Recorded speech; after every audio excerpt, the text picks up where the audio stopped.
The Tape is a first-person horror adventure released near the end of 2015.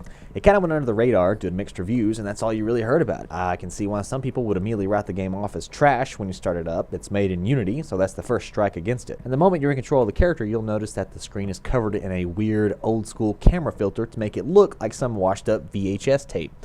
What's crazy is you can turn this off, and the game looks fine. I chose to leave it on though because that's the definition of style and the way the developer intended for you to play. It actually adds to the atmosphere after a while and you won't even notice it the longer you keep playing. It reminds me of the Blair Witch Project, which, let's face it, if that movie were filmed on a 4K camera, it would not have the same effect, nor would it be remembered fondly as the progenitor of the found footage genre. You play as a detective investigating the mysterious disappearance of a local woman. A cult seems to be involved. You already know this is going straight into B-movie territory if a cult is involved, since, you know, that's like the worst horror movie trope ever that I can't even take seriously anymore since it's so unrealistic. Because this game is so short, I'm going to give a spoiler warning for gameplay. I'm going to go over a few different areas, which is the entire game. You can beat this in under an hour. I'll just say that I'm in a conundrum with this game. It tries to do things differently, and that's noble. However, the $4 price tag almost isn't worth it. I think if it had a lower price point, it would be perfect. I almost wrote this game off entirely due to the walking simulator nature of the first third.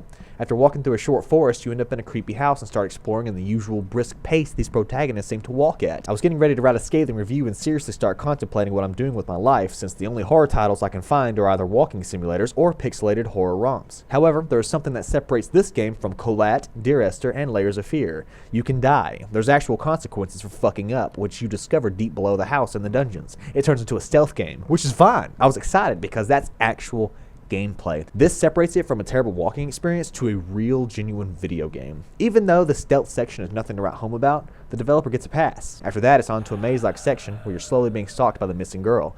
At least I think that's the missing girl. The story is pretty vague, except that it heavily involves Satanists kidnapping people in the woods, and your goal is to light 3 candles and escape.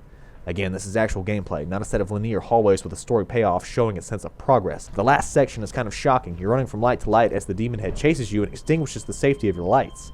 If you can get his head to chase you into the various lights, it damages him and keeps it at bay for a short time while a timer ticks down. What this means is that we have an indie horror game with elements of a walking simulator, stealth action, and a goddamn boss fight.